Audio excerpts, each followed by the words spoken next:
transacted hundreds of millions of dollars worth of real estate and you're only 28 years old. Like, holy cow, I made $10K in a couple of weeks. I said, at this rate, I'll be a millionaire by the time I'm 20. You've closed hundreds of leases. You've helped build TriState Commercial Realty, 60+ agent team. She's like, Avi, you want something? You want a new phone? You want nice clothes? You want to go out with your boys to these places?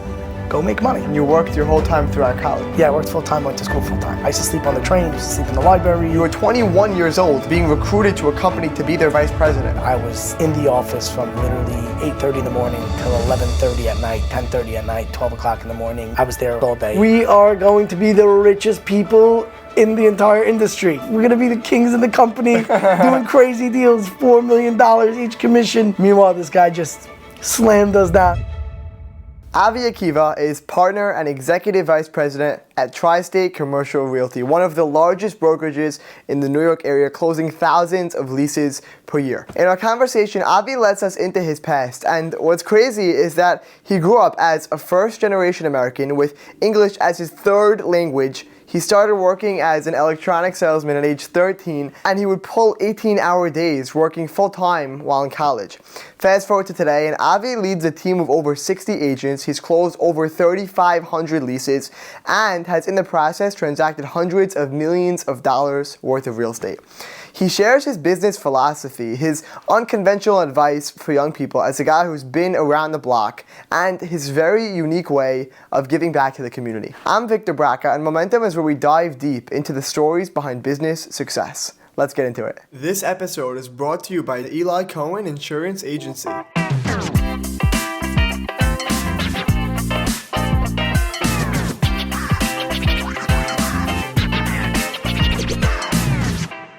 Avi Akiva, welcome to Momentum. Nice to meet you. I'm happy to be here. Nice to meet you in person, to match a name to a face, you know what I mean? Match a voice to a face.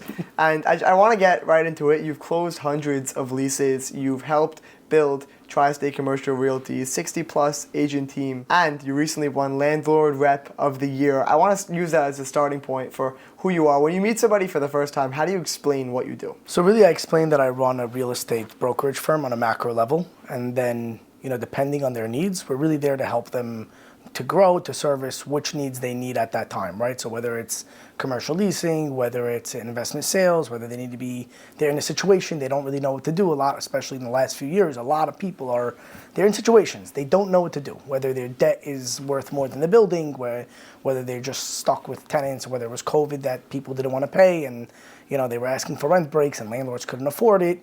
We held everybody's hand, we guided them through it, we worked things out so that way they come out basically a winner at the end of it. So, and if I were to ask you, who is Avi Akiva?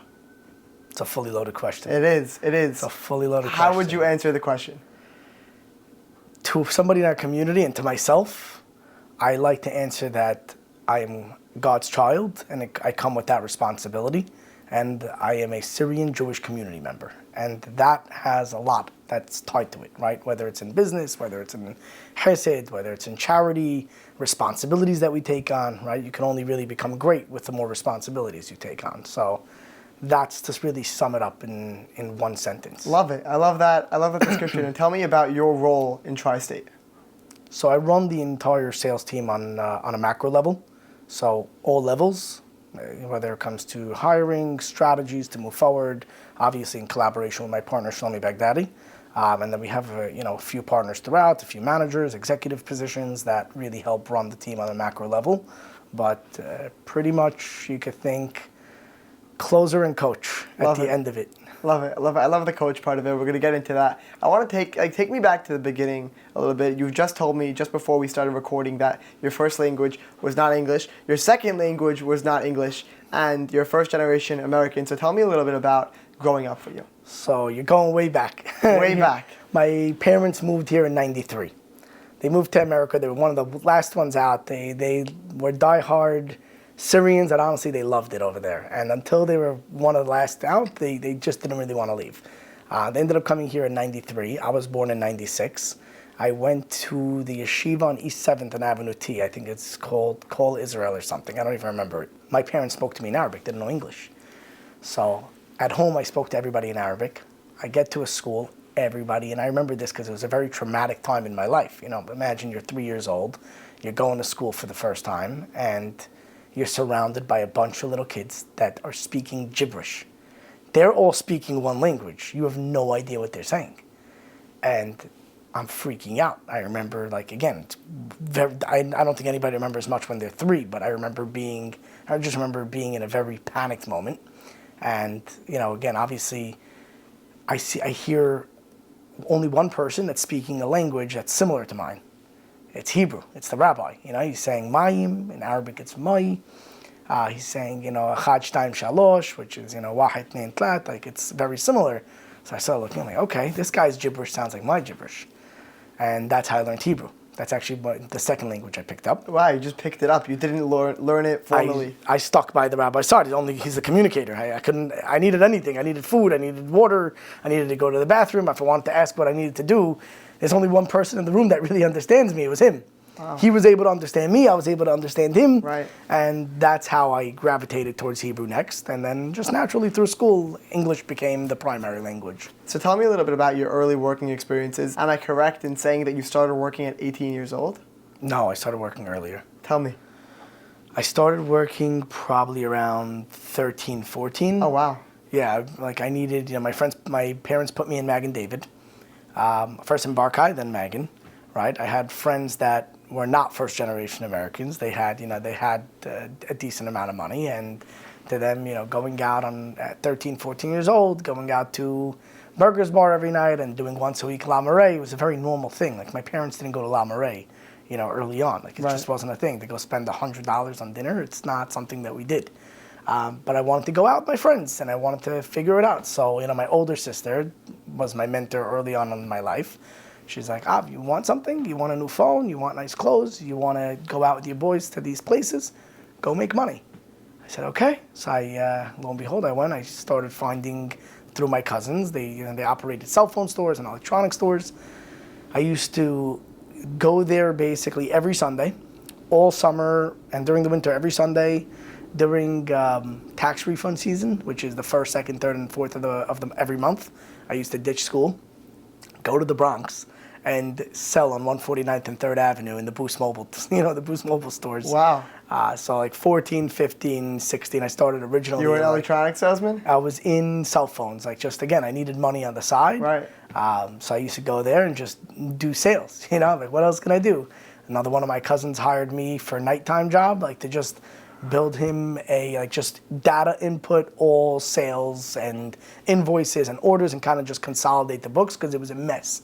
So I ended up doing that, moved it to his .com under my sister's help and advisory, and they were paying me by the hour. I was doing it after school. I was doing it on Sundays, and I ended up making some money. And you were still 14, 15 years old at this point? I was basically 9th, 10th, 11th, and 12th grade. Oh, wow. So you're a high schooler. How did you learn accounting? How did you learn sales? So for the .com and for consolidating the books, it was just my sister. She did it for a very big company, another Syrian company. She basically just showed me the ropes. She's like, it's very simple. You could do it from home. The reason that this company likes me is I'm extremely honest. If I go to the bathroom, I press pause on the timer. I go to the bathroom, I come back. If I'm going to eat, I press pause, and I give them net effective hours. She goes, you have to be honest. That's how you make beracha. And thank God I did, and I started doing that for that company. Once I did it for them, my cousin said, hey, can you do it for me? I said, absolutely, I could. I mean, it wasn't rocket science. It's just moving numbers around, and Right. by the end, the two numbers need a total. And how did you learn to sell? I mean, that's you learned from your sister how to do the accounting and to clean the books, so to speak, from, she did it for a different company, and that's like a hard skill that once you learn it, you know it, but learning how to sell is a soft skill that you really need to build up the personality, and you need to be able to handle rejection. And from a young age, even most adults can't even do that. So how did you learn to do that as a high schooler? So it was 2 levels of sales. The first level of sales is when I was in the retail stores, right, selling to street people. That's a very unsophisticated manner, but very by-the-book type of sales business, right? That was taught to me by actually around 3 people. My cousin Avi Akiva, a guy named Salim Bambaji, and this Indian guy named Raj. I can't remember his last name. Funniest guy on earth, completely wackadoodle. But he was trained by my other cousins, Joey. Now, these guys, apparently they were legends in the Bronx. And, so I got some of that basic training, and slowly, I said, I want I don't want to stock shelves anymore. That was ninth grade. Now I'm in 10th grade. I said, let me try selling. And so they trained me. And they gave me the spliffs and the bonuses, etc. You hit this month, you hit this much, you get this spliff. You sell that kind of phone, it's on a promotion, you get that amount of money. And I just started. Honestly, I loved it, and it was fun. I didn't like it in the Bronx so much just because it was how much more can I possibly sell you versus they're not actually growing and benefiting. So the second level of skill set is I've picked this up from people throughout my life, whether it was guys like, in other companies that I work by, whether it's my partner, other people that I've met that I just found to be fantastic. This is a more sophisticated level of sale, which is I'm not selling you something you don't need or you don't really want and convincing you. I'm understanding what you need. I'm understanding what's going to help you take you to the next level. And then I'm identifying that opportunity, and then I'm making that sale, whether it's a lease, whether it's a sale, whether it's a partnership, whether it's a hire. I'm understanding what you need, breaking it down, finding the match, and then basically navigating the sale from beginning to end. That's great. It sounds like you're really trying to help, the person on the other side of the deal, and that yields two things. Obviously, that builds trust with the client, right, and the customer builds trust with them. But it also happens to be good for business, right? In terms of being honest with people, being upfront with people is actually going to get them to transact with you more because they know that you're not 100%. Trying to give them the shorter end of the stick. That's a very short-term mentality. Shorter end of the stick. Let me make a quick, as the older generation says, let me make a quick be'ah. It doesn't work. Like that, you burn out very quickly. Right. You lose reputation. What breeds the most business is exactly what you just said.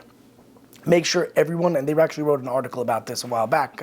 They did an interview on me in New York Real Estate Journal, and I said the reason I loved this industry is so many people make money every time I do a deal, right? The brokers, the landlord, the tenants, or buyers and sellers, the lawyers, the architects, the contractors, the construction workers. They just breed so much parnasa all across that this is the business I want to be in. What a great way every of time I do a deal, how many families are eating from that deal? It just goes all the way through. And, I've even came to recommend contractors and lawyers, et cetera, without a referral fee. I said, just pass it forward to the next, Yehud guy that needs it. Next guy that's starting up, pass it forward. And that's really a good deal. And I described that a good deal is only when everybody wins. If somebody's getting a short end of the stick, the deal wasn't fully good. Great mentality. I love it. So tell me, you mentioned something before. You said, I'm in 9th grade now. I don't want to be stocking shelves anymore. I find that so funny because most people, if they look back at their early high school years, they're playing video games or, out with their friends and bumming and doing whatever. I'm sure you still enjoyed your time in high school. Don't get me wrong. I was very good at Call of Duty also. Right. Exactly. Happens to be, though, that you were ahead of so many people your age and so many people who were years ahead of you. So what did it look like for you after high school? So after high school, I thought in 11th, 12th grade, I thought I'm going into cardiology. Sure. I said I'm going to be a surgeon. At that time, I started dating my current wife. We're in high school. I'm in 12th grade I'm in 11th going into 12th. Really, really liked her. Both of our families, new immigrants, don't have money, first generation. Cardiology, a surgeon, it's a 15-year process. It's a very long process. I would still be in residency right now. And I was always, I had good grades, but I was a little bit of a troublemaker. I tried to push my limits, see what I can get out of. I think my last year I had like 66 cuts and like north of 35 absences. Something abnormal. And like they came to me and they're like, this is like the whole school year is like 180 days. How is this normal? And I just asked them, I'm like, listen, I'm not failing anything. I'm in honors in half my classes. Let me be. So I tried to always push my limits. Miss Mala, Sabrina Mala at the time, who ran the Mag and David internships, tells me, Av, you've done a lot of internships with the cardiologist and some other doctors. Why don't you try real estate? She said, my cousin owns a shop in Manhattan. It's Abraham Casson and Morris Abug. She said, why don't you go try it? I ended up going there. And within like the first few weeks, I did a deal with like a local cell phone store, really small deal. But then the next deal that I did was with a friend's father. He needed an office. I asked at the time Albert Manopla. I said, Al, I'm new. How how do I do deals? He said, you find the tenant, you find the space, you do the deal. I said, that's it? He goes, that's it. Wasn't that's it. There's more steps to it. I had to find out along the way. But I went to shul. I said, anybody need any space? Or did anybody have any space? And my friend's father tells me, I'm actually looking for a small office showroom. I'm restarting another line, and I want it to be a separate office division. I said, okay, great. Where do you want to be? He tells me, I want to be in one of these 4 buildings. So I ended up, calling, figuring it out, setting up a tour, ended up doing a deal. I got paid. And like my cut of the deal was like $8,000 or $10,000 to my pocket. It was a $20,000 check paid all on signing. I'm like, holy cow, I'm a schmuck. I'm going to go into medicine for 15 years. I'm working in retail. Like, made $10K in a couple of weeks. I said, at this rate, I'll be a millionaire by the time I'm 20. And I said, I'm going to do it throughout college, my first year of college. First year, second year, I ended up loving it, ended up doing more deals, slow growth. I didn't become a millionaire in year 1, year 2. I think I made like $50K my first, I think like 20 to 30 my first year, 50, I don't remember, like my second year. It was very slow growth, but I ended up loving the business because of what I said. I said, I'm not hurting anybody. I'm helping people get into business. I'm helping people make money. I'm helping people fill their spaces. Could be a good opportunity. Let me do this while I'm in college. I ended up doing college in 5 years instead of 4 because I did 4 classes a semester. By my 4th year, I was already married, and I think I was expecting at the time. And I said, you know what? Medicine's not for me. You were still in the medicine track at that time? Again, I was able to minor and major in pretty much whatever because I had to go to med school after. Right. So I basically took business classes because that's what was relevant to me. I took philosophy, business, and psychology. And then I did a few marketing classes. I was well versed in all of these different areas. And then by the time my 4th year came, I said I could make a real living out of this. Why am I going to go to medicine now for another 11 years? And thank God, I ended up switching my major to business management and finance. I minored in philosophy, and then I took a bunch of psych classes just because it interested me. And thank God, never looked back. It was the best thing I ever did. Wow, and you worked your whole time throughout college? Yeah, I worked full-time, went to school full-time. I used to sleep on the train, used to sleep in the library. I used to put 2 desks in the library section of Brooklyn College, 2 chairs. In between my wait, I would get there 30 minutes before because I had classes, I think, from like 6:30 to 9:30 at night, and I would have morning classes, and I would work all day, and then I had some online, some Sundays. I always maneuvered. I used to wake up really, really early, go to shul. At the time, I used to work out. Stopped working out since I had kids, but at the time, I used to work out. Get to the office early, crank out, go on the train, do some homework on the train, or sleep on the train if I was able to, and then sleep in the library or do homework in the library. That was one of the 2, and then get refocused for the nighttime classes. Sounds like 18-hour days, 12, 18-hour days. Unbelievable. What made you so motivated? I wanted to succeed. First of all, I really loved my girlfriend, who's now my wife. I wanted to marry her, so I didn't want to let that go. I knew that I promised my mom that was another promise. As I told my mom, because I told her I want to get married, and I was very young. I got engaged at 18. I got married at 19, turning 20. Wow, that's very young. Nobody was pro it. Everyone was like, you guys are crazy. You guys are kids. Who's going to support you? And I remember telling my mom, I'm like, Mom, you always tell me in Arabic is a saying, "Intikal ala Allah," right? Rely on God. I said, you always tell me rely on God. Where's God now? I said, you can't tell me that God's not here because I'm young. If God's not here because I'm young, then how could there be a God? And my parents were stumped. They're like, you know what, Avi? You're right. God's going to take care of you. And thank God. But she said, you have to make me a promise. You can't drop out of college. Right.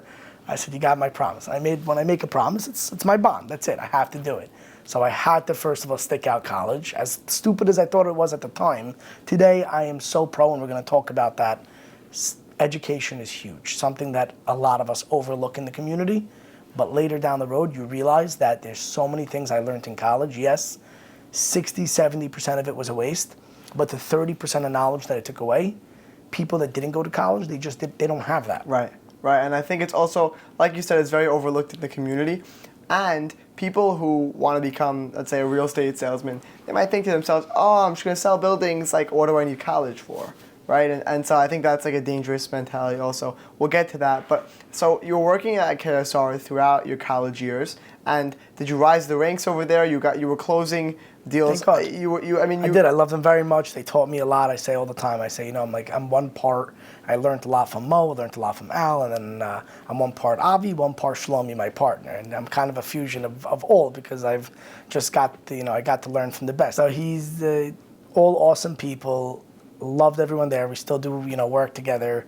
Learned a lot, and just opportunity arose for me to become a partner from the ground up, and thank God it was a good move. I want to zoom back into your first month at KSR. You closed a deal in your first month. That's very impressive. It takes some people 6, 8, 12, 18 months to close a deal. Like, was there something about you? Did you have a knack for No, sales, keep in mind, I didn't close people? more deals for like another 3 months after that. Right. It was a fluke, from Hashem. Beginner's luck. Beginner's luck. Right. I wasn't a magician. I didn't do anything completely out of the ordinary. I guess it had to happen for me to kind of get that little hook. And, God always has a plan for us. Like, it happened. Again, I told you, I thought I was going to make 200, 300, 500K. I didn't. I made like 20, 30 grand at the end of the year. Right. I like how you give the credit to luck, or to, it fell into Not your luck. hands, or God. to God, right? God. And like what I love about that is that a lot of people, like, they look back at their lives and they'll say, oh, everything was meticulously planned and strategically thought out. But meanwhile, you closed your first deal within a month of starting to work at KSR, which is very impressive. And yet here you are, successful 10, 15 years later, and you're telling me 11 years. 11, I don't want to date you. 10, 11 years later, and you're telling me it was luck, right? And it was Not God. luck, it was God. It was God, and it fell into your hands, And so I love that mentality, that you're willing to give that credit to God. We know who controls. I know so many people that work so hard and they just didn't make it, or guys that didn't work at all and then they're crushing it, but then you have no idea why until you start to get to know their stories. Like, I like to ask people stories. It seems like you do too. So you're going to uncover. A lot of them do. A lot of the special people that make that have extraordinary success, there is a common denominator. Whether they're religious or not religious, they are filled usually with chesed, charity, with good deeds. There's a mission.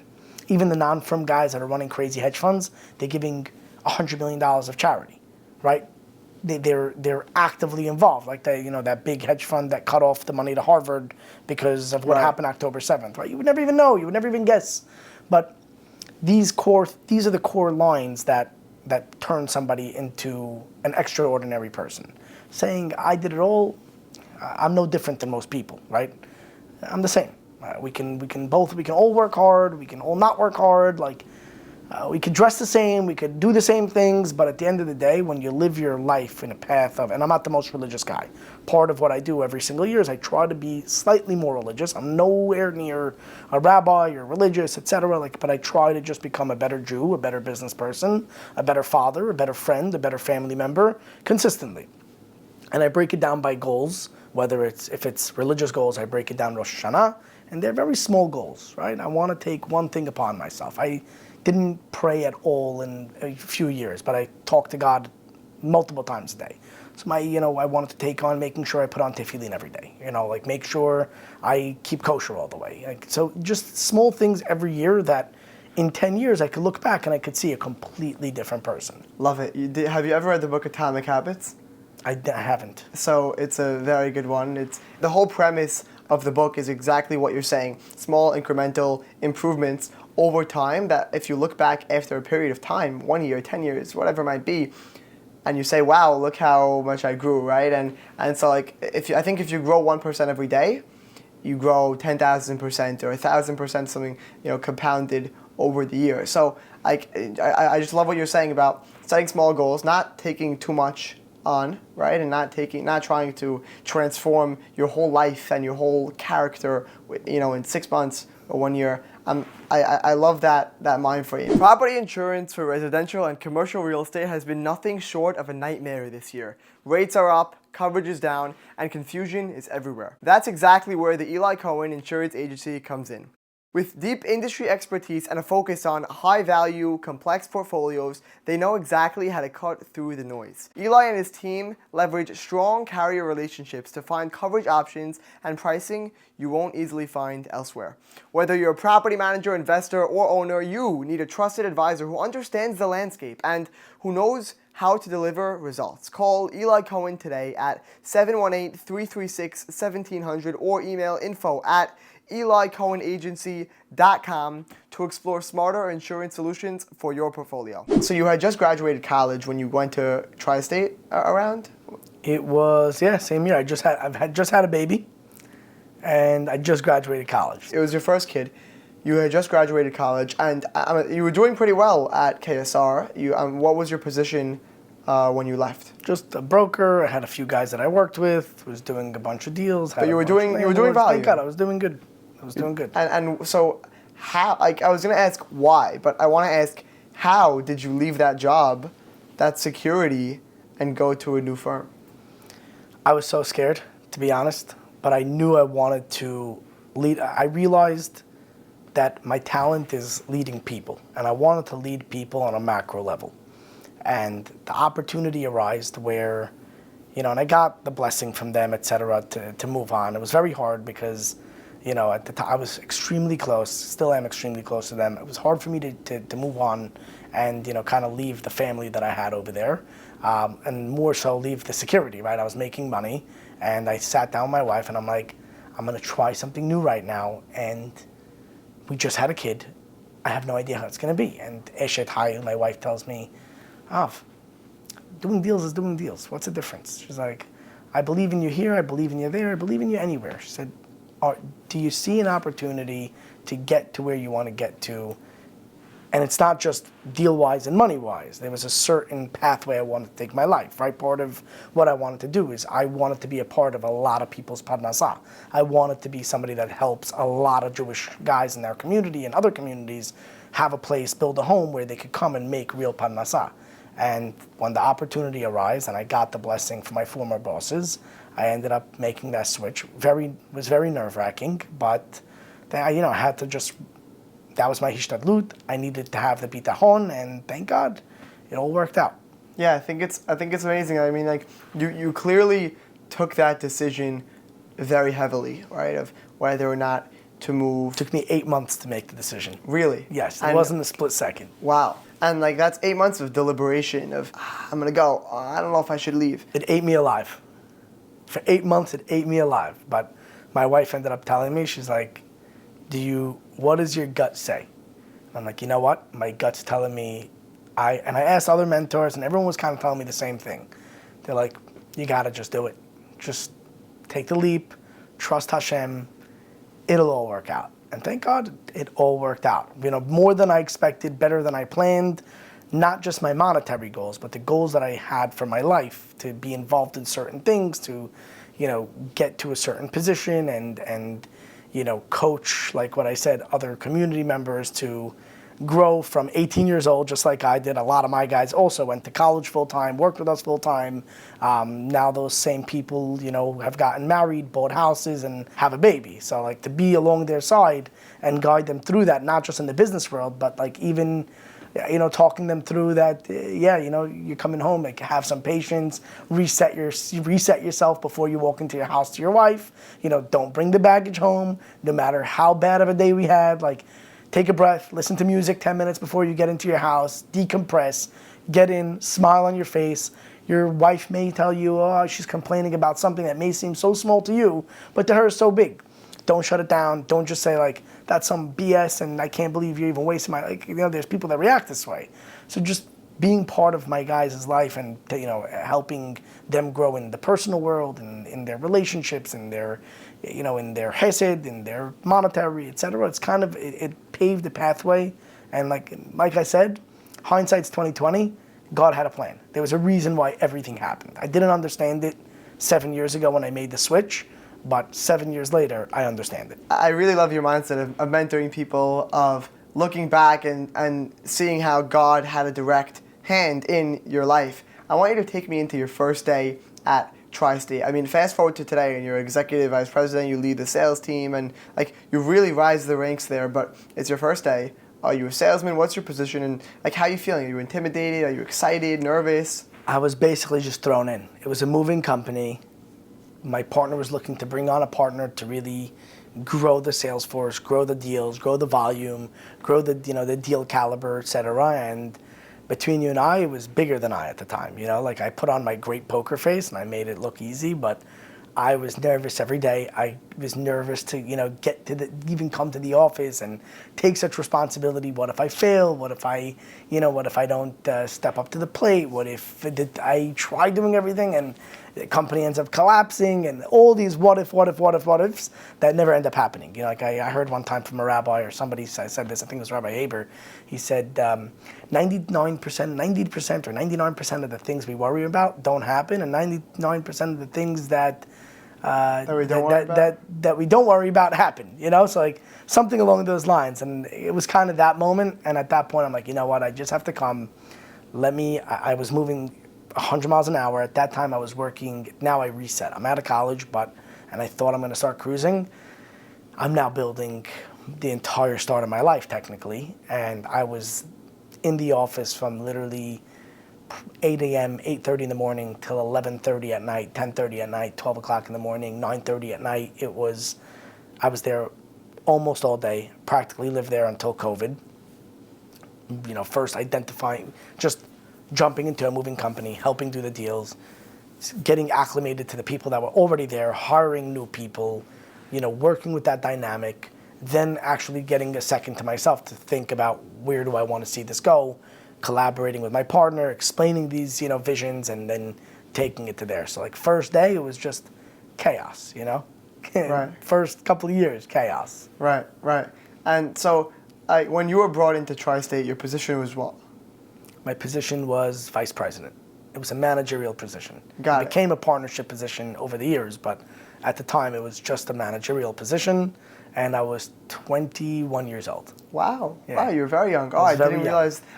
It's funny, you were saying, I was married, I had my first kid, so I'm thinking a 24-year-old. Meanwhile, you told me you got married at 18, 19, right? I got married 19, turning 20. Last day my Shiv Barachot was I turned 20. Wow. Yeah. My birthday was on the 7th day. It's young. I'm 28 now, turning 29. Wow. So when I said 10, 15 years, you corrected me, which is good. You're rightfully so. But, wow, okay, you're very young. I didn't realize you were like one of the youngest guests. So you were brought on to TriState as the vice president, like you mentioned, and you pretty quickly rose the ranks. You turned it into a partnership position. And like, what set you apart? I mean, you were 21 years old, being recruited to a company to be their vice president, right? And relatively quickly, how long was it until you became partner? A few years. A few years. 4 years or so. Listen, you were 25, right? That's pretty young. Like that's really quick to rise the ranks in a real estate firm like that. What set you apart? Was it that you put in the hours? Was it that you knew how to hire the right people? Were you a great manager? Like what was it really that set you apart from the pack?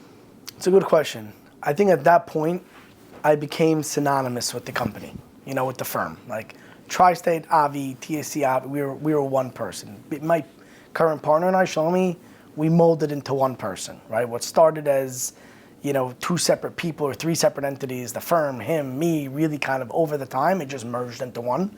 And how, I think that it just goes back to the one talent of I wanted to help lead the people in the right direction.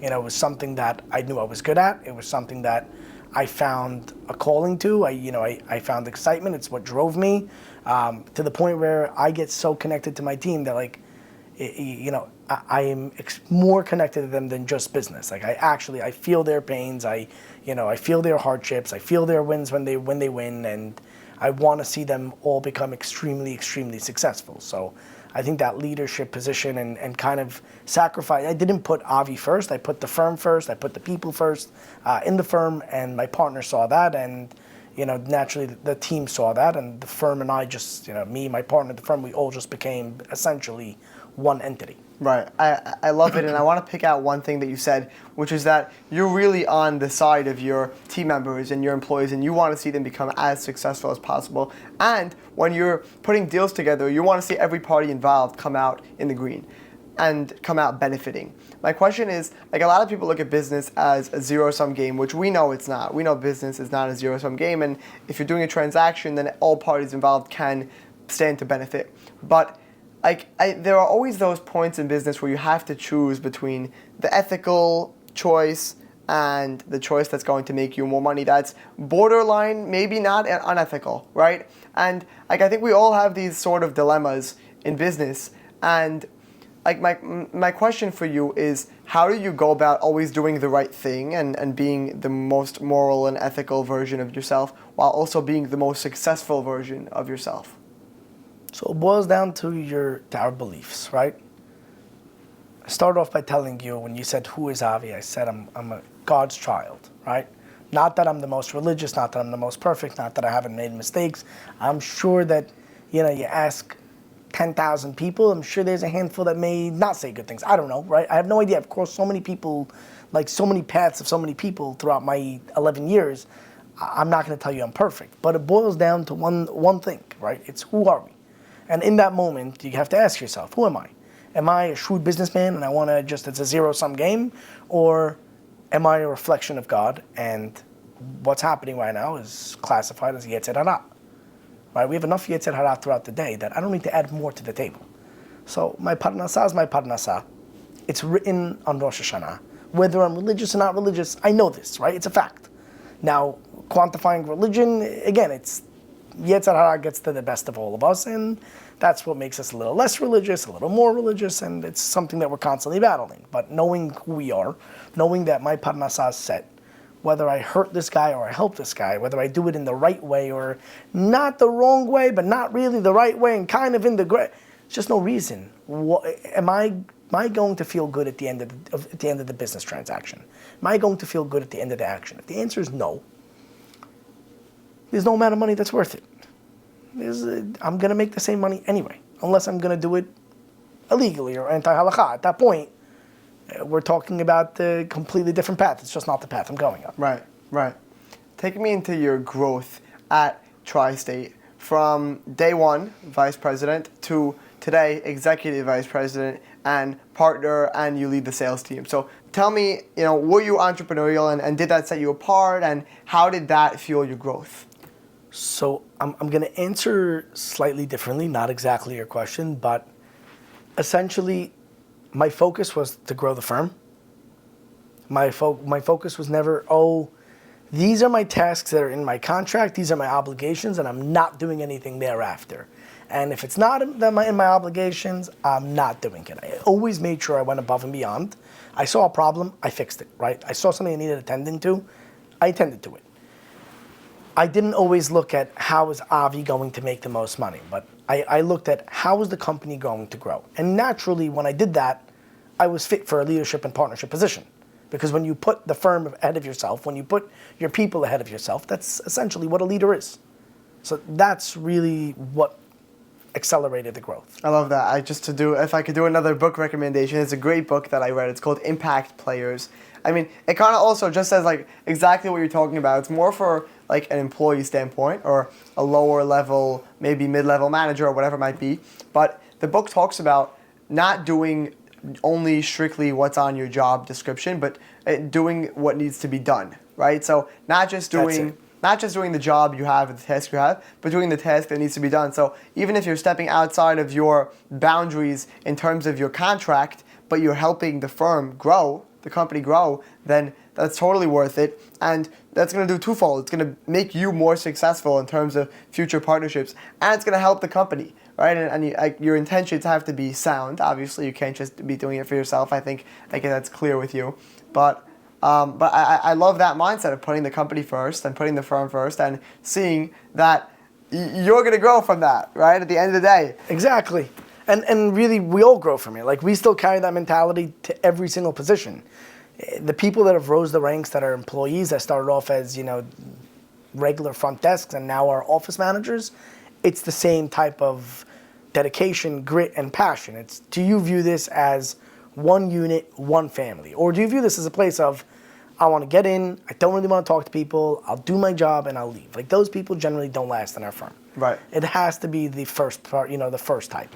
And on that note of the people at your firm, how do you hire the right people? Hiring is like one of the most tiring, long, and expensive processes out there, right? Companies more often than not fail at that process, and they don't hire A-plus players, and it costs them more money and time and resources to train new people and go through the recruiting process again. So how do you hire A-plus players? So when I find the secret sauce, I'll tell you. So far, we haven't. Right. We've probably, hired and fired or lost north of 300 people to get to the 60 amazing people that we have. But that could be the secret sauce. It could be, one time a guy named in our industry, not necessarily exactly our industry, but a mortgage brokerage, a guy named Ira, posted, it's all a numbers game.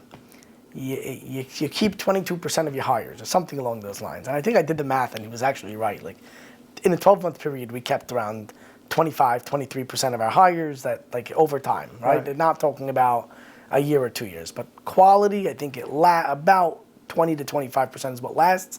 I ended up actually looking up the stat and he was correct. How do we make that stat a little higher? I recently started just hiring less on just resumes and more on people's why. Why are you doing this? Like, why do you want to join? What drives you every morning? What qualities do they have? What's their set of values? Because somebody could be an awesome salesman if they're a sneaky guy or they're dishonest, etc., or they bring toxicity to the environment. No matter how much money they're bringing to the company, they're out. So it's a fine balance, but really it's kind of gut feel, getting an understanding of the human fabric of that person, and then numbers.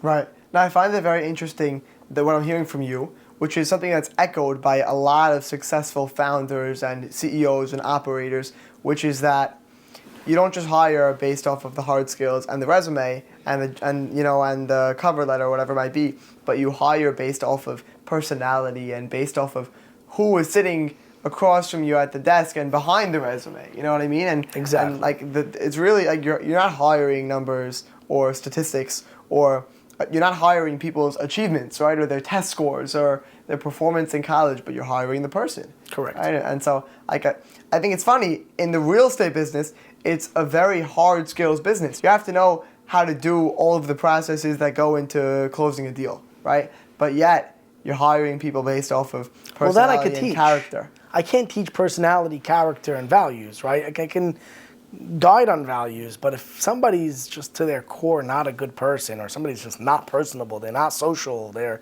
not tenacious, they're not self-motivated, I can't teach those things. Right. The other stuff, we have a full academy. We teach on how to close deals and how to find tenants and how to negotiate and how to become a better business advisor, and all of that, that's teachable. So really, it's the first part that we're looking for. Interesting. Did you know that there are ways to fight back against the IRS? This episode of Momentum is proudly sponsored by Goldberg McCone LLP, the very best that tax law has to offer. From audits and big tax balances to penalties and complex cases, they know exactly how to handle it all. When the IRS throws you a curveball, they hit back hard. Whether you're a business owner, high net worth individual, or facing global tax compliance challenges, Goldberg McCone is the team you want in your corner. Goldberg McCone delivers creative tax strategies and real results. Take control today. Visit www.goldberglaw.com. That's GOLDBURD, like dog. Or call 212-302-9400 to schedule a consultation. And don't forget to mention code MOMENTUMTAX to save on their consultation fee. Goldberg McCone LLP, because you shouldn't have to face the IRS alone. Back to the episode. You mentioned in passing that you've closed north of 3,500 leases in your 11-ish years. So if we average that out, it's a few hundred leases a year. A few hundred leases a year, which is a lease every day, on average. Obviously, it doesn't pan out like that. So I did this via my team also. Right. I can't, it's not possible to do it single-handedly. Listen, it doesn't have to be single-handedly, because you built your team, right? And you trained your team, and like you call yourself a coach. So obviously, like I'm sure you don't attribute all of it to yourself, but happens to be. I have the best people around me. my partners, my teammates, the actual fabric of the company, everybody that's there, admin team, sales team, there's not a person that's on the team that's not phenomenal. And Thank God, we've been very blessed with that. It's amazing, and your team has helped you. You've transacted hundreds of millions of dollars worth of real estate, and you're only 28 years old, right? It's really impressive. I want to shift into the advice that you have. I tell this to my team also. I say, don't be a hero and try to do 10, 15, 20 deals on your own a year. Do 60, 70 deals and partner up with one or two guys.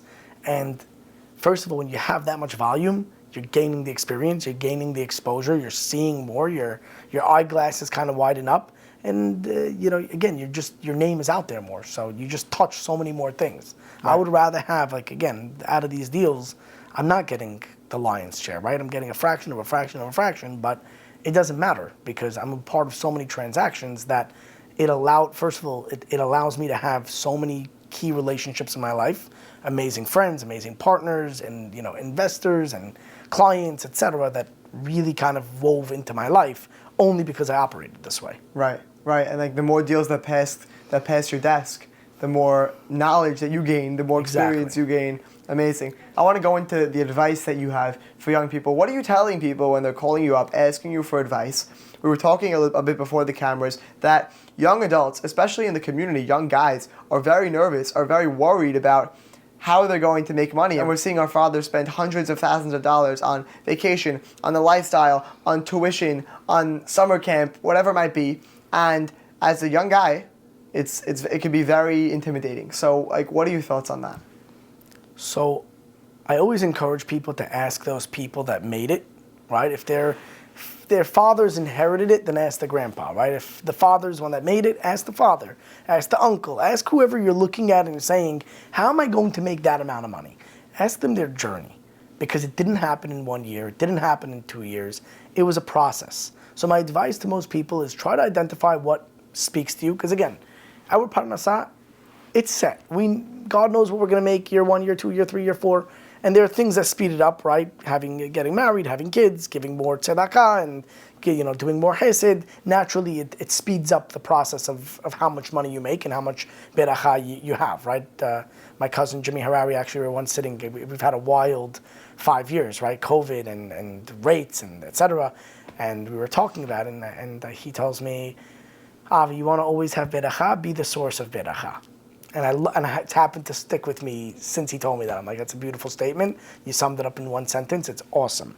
But back to what I tell guys is, don't look at adults in our community spending $100,000 on a family vacation and saying, I worked so hard and I only made $50K. Ask them how much they made 25 years ago, 30 years ago, 40 years ago when they first started. Ask them their startup stories. The same questions you're asking me, ask them. Nobody came and made $1 million their first year. It just doesn't happen. You hear their stories. They lived in a small house. They lost their job. They almost had no money. I think even Shad Etzion went bankrupt at a point about 40, 50 years ago before it became the institution that it is, right? It happens. We all go through this. So for them to come and look at, I want to make that today, 30 years, 40 years early, it just doesn't work. They have to find their position that speaks to them, a job or a career that they really, really love, understand it's a step-by-step building, and they have to love it, right? Try to do it in the way of, Judaism and halakha and Torah, etc., but love it. And then enjoy the journey. Yes, enjoy your first not so nice car. Enjoy your first $3,000 watch you got before 20 years later you're wearing a $100,000 watch. Enjoy that first apartment that you had to paint yourself. Enjoy it. Like me and my wife, when we first got married, we painted our apartment ourselves. It was a terrible apartment. It took us 8 months or 9 months to furnish it because we would only furnish one room at a time because we had no money. It was like orange walls that we had to go, and we didn't have money to hire painters, so we literally painted it all ourselves. And I had like a bunch of my friends over at the time trying to figure out how to hang up a chandelier because I didn't want to pay $150 to hang it up. My dad ended up coming down. He's like, you guys, they teach you nothing in school. I do this 1 minute. Then I get climbed up on a ladder and just put up the chandelier in 30 seconds. We're all like, how'd you do that? He goes, you connect wire to wire, you connect wire to wire. nothing they teach you in school. So they're just a different generation. Different gen on my dad. They didn't teach this. There was no course in Mag and David on how to do handyman work in the house. Right. And just enjoy the journey. I say it to my brothers all the time. We constantly pass by these $6 million houses, and we're like, we got to get a house already. We got to buy a house like that. And I just tell them, like, step by step, enjoy the ride, enjoy the journey, enjoy writing your story. And in 20 years, when you're taking the right steps and you're not like a chicken without a head, running from spot to spot, trying to figure out how to make $1 million or $500,000 or $300,000 in one single year before you even built yourself, when you're doing that, you look 5 years, 7 years, 10 years, you hit your goals. What's a failure that you've made that you've learned from? Funny story, I think I was 19 years old or so. I walk into this store called Massimo Dutti. You ever heard of it? On the Upper East Side? I haven't heard of it. Beautiful clothing store. I walk in, it's gorgeous. It's not so crazy priced. It's like a little more expensive than Zara. Build out is beautiful. Service is amazing. It's like a more HL Zara.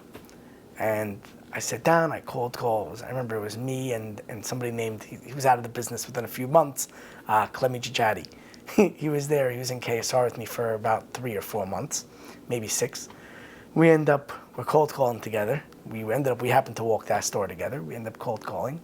And I get the main guy on the hook, right? I get the main guy, Moises Costas. I'm never gonna forget this guy's name.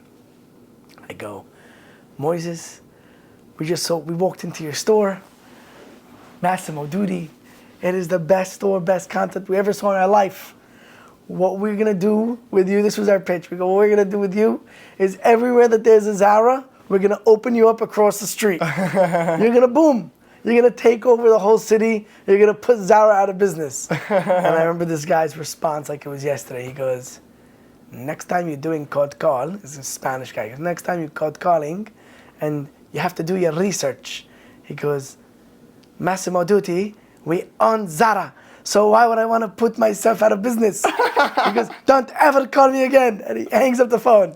And I remember, I lost all the blood. And we walked into the store Friday. So we made this call Monday. And me and Clemi were walking on Saturday and we're like, we are going to be the richest people in the entire industry. We're gonna roll out 30 of these. We're gonna buy buildings. We're gonna do X. We're like, we're gonna be the kings in the company, doing crazy deals, $4 million each commission. Meanwhile, this guy just slammed us down. He goes, do your research next time. And that was a lesson. Something I carry. I don't make a call now without doing my proper research. Just felt like such a fool. We had all these plans, and all it would have taken is one simple search of who owns Massimo Dutti, and the parent company is the same parent company as Zara. So something I carry with me till today. I find it, first of all, it's a great story. It's a great story. I find it interesting how one event, one interaction, so to speak, of one mistake that you made, what was that, like 8 years ago at this point, 10 years ago? About 10 years ago. 10 years ago, and you remember that pretty much exactly how it played out till today, and you take that into your business. I love it. It's important to learn from the key moments. Keep them with you. Right. These one-liners, you can learn from anybody. It's a great mentality. For a guy like me, 18 years old, I don't really have much to offer in terms of a relationship with a successful person, let's say. If I'm talking to a millionaire, I'll be building off of their knowledge. They're not really standing to What do you gain. mean? They have your hustle. They have your youth. They have your dedication. My pitch when I was 18 years old is, I'm 18 years old. Hire me. I'm full of energy. I have nothing to do. I'm not married. I have no kids. I have no household that I need to get back home to. I'm in the office till 9, 10 o'clock at night. I'll go canvas 100+ blocks every single week or twice a week. That's 200-300 blocks. Can your other representative say the same thing? You're a small fish to him now. To me, you're the biggest fish I ever had. I'm 18. I love that. You really utilize me. Yeah, you're really selling me on the value of youth of a young person. And you just got to be open with it. Like, don't BS them and say, "Oh, I'm the most experienced guy." You're not. But you're fresh. You're hungry. You're energetic, and you're willing to do what others are not willing to do. And again, at this specific generation, you guys have the technology edge on everybody. That should be part of your pitch. Right. And so for a guy like me, how could I make connections? Like, we've all heard the phrase, it's not what you know, it's who you know, and also what you know, but it's largely who you know and your connections and your network. How can I go about making connections with people? You really have to put yourself on the field, right? So one, I'm sure it wasn't easy for you to reach out to people. Like you called me to to do this podcast. Right. I'm sure what your first few calls. I attacked you after you canceled on me, and then I made sure that we rescheduled for this week. I know that you sent the calendar invite confirmed. So I'm sure it wasn't easy for you the first couple of times. You got to get out of your comfort zone. Yeah, be persistent. Persistent, but you also have a unique edge, right? You're not just, hey, can I take you up to, can I go out with you for a cup of coffee and pick your brain for 2 hours? You found your niche, right? It's a podcast, which really gives you an intimate moment with a lot of people. Right, so you got to be different in some regard. Be different, be you. It's something that, you didn't do this necessarily for all the reasons that you're going to benefit from this, but it started out as something that you liked, something that interested in you, something that you had a passion with, and that was your unique edge, and you just have a genuine want to connect with people. Right. I don't think a lot of people have that. There's not a lot of people that genuinely want to go out and meet unique individuals and really understand and just absorb knowledge from them.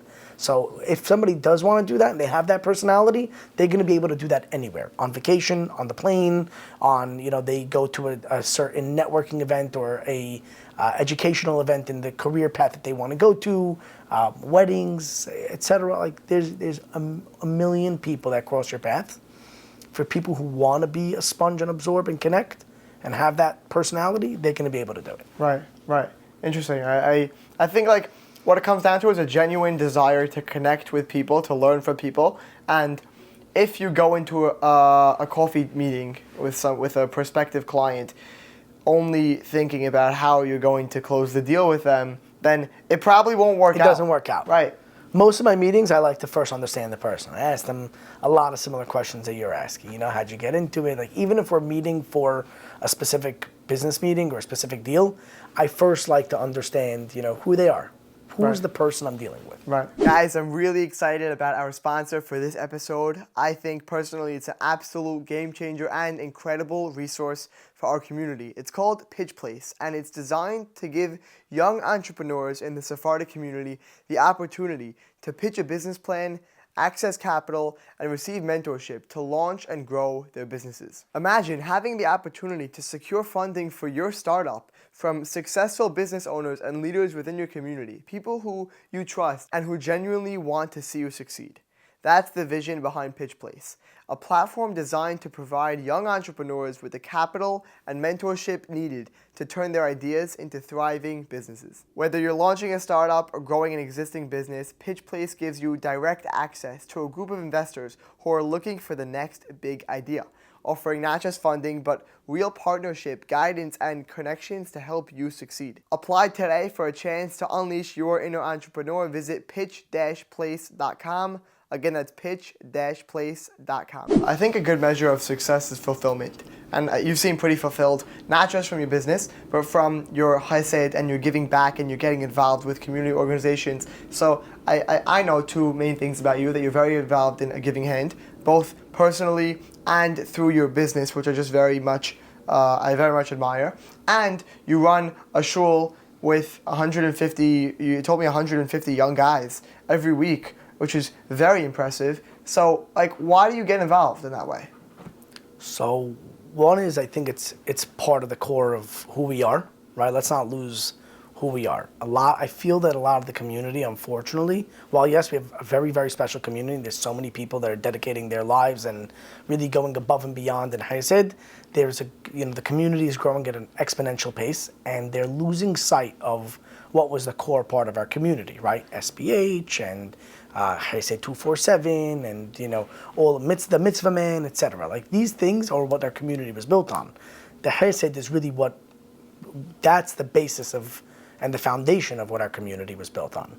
So since I was 16 or so, 17, I kind of my pact with God is I don't want to just make money to make money, because that's a very simple and kind of shallow end.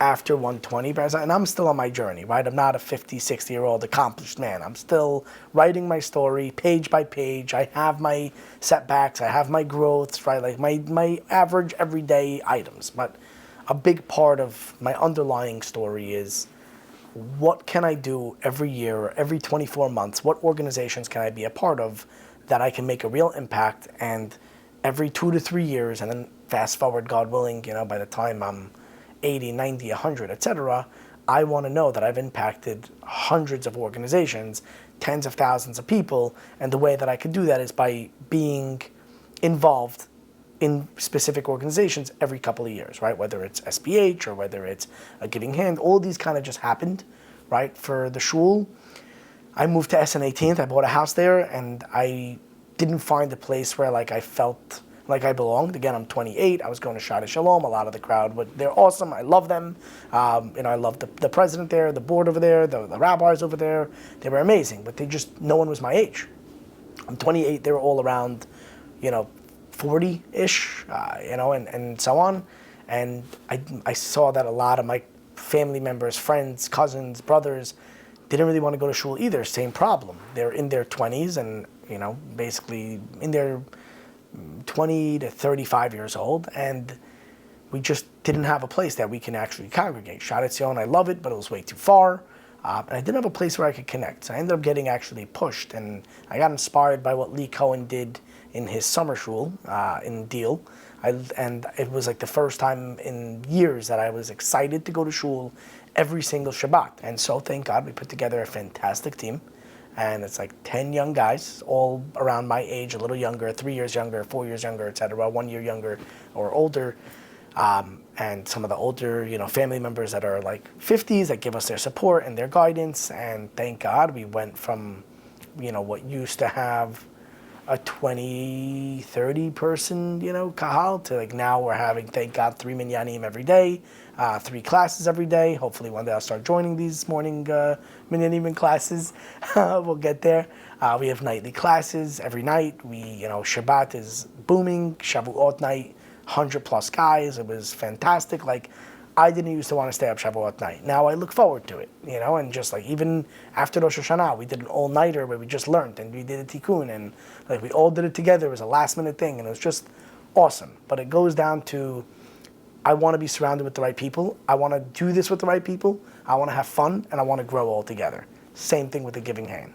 That's great. And I just want to kick back of what you said in passing a couple minutes ago, which is that if you get involved deeply with a couple organizations every 3-4 years, let's say, then you look back after 50 years and you got involved with dozens of organizations, it's a great way to spread your focus while not spreading yourself too thin, right? And to really get deep into each organization. 1 or 2 projects every few years. Exactly. I love that.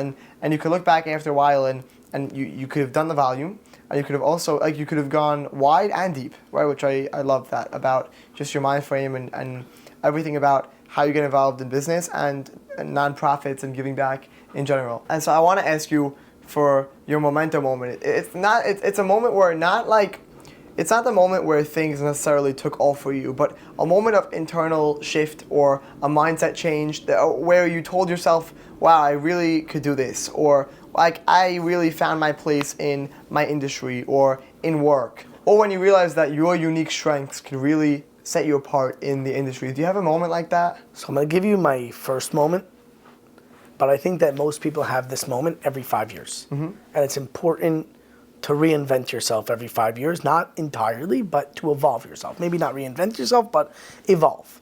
And maybe that's your momentum moment. But my momentum moment, really, and my father says this all the time, is when I married my wife, Sarah.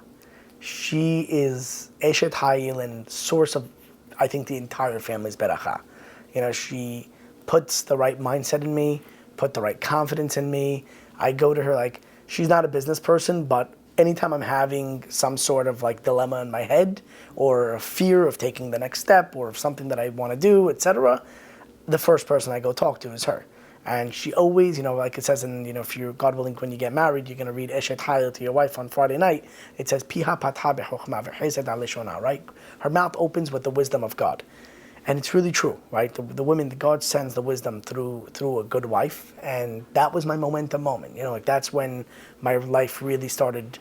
That's when I started growing personally, financially. That's when I started growing spiritually, my mindset, and really confidence-wise. Like everything in my life started to elevate the moment I married my wife. We were dating from high school, but when we got married and started living together and really grew that intimate personal relationship, especially after we had our first kid, it was kind of like that's where I see this version of Avi that started. And she's a huge part of that. Like 50-50, my personality, my brain, and my soul is basically half with her, essentially. That's beautiful. It's such a unique momentum moment. I've never heard one like that before, but I really love it. And you really, I can tell just like as a recap of our conversation, you give the credit for your success to the people in your life. You're not taking anything. You're giving it to God, first of all, but you're giving it to your team, to your wife, to your my family. Parents. I never mentioned my parents. I gotta give it to them. You did, yeah. You mentioned them in the beginning, and like to your parents, to your cousins originally. I mean, like there's just so many people who you very much acknowledge how big of a role they played in your life and your success in your career. Is there anything else you think we didn't touch?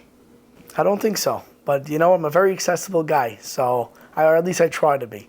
So if you or somebody want to, talk through things, I'm always available. My number's online, my email's online. I love talking to community members. It's something that it's close to my heart. I try to make as much time as possible for it. Forgive me if there are times that it's just a little hectic and it doesn't happen during normal business hours, but anything, somebody needs, they can always feel free to call and, we'll go deeper into it. Amazing. And I'm excited you have to remind me that in about 5 years, I have to interview you on this podcast. That would be nice. I think it's only fair. So set a calendar invite, put me on it, and Be'ezat Hashem, I want to interview you in 5 years. I'm very excited. Good? I'm looking forward. We'll switch seats also. Exactly. We'll switch seats. Great. I'll come with my questions prepared. Awesome. All right. Avi, thank you so much for coming. Thank you, Victor. Hey guys, so glad you made it until the end. As always, here are my top 3 takeaways from my conversation with Avi. First, be ethical in business. Like Avi said, it's not worth sacrificing your values or your reputation to squeeze a bit more money out of somebody. I mean, do you think that when you're lying on your deathbed at 120 years old, you're going to wish you made 5-10% more money? Or are you going to regret making that borderline unethical business decision? It's as simple as doing the right thing. You won't regret it.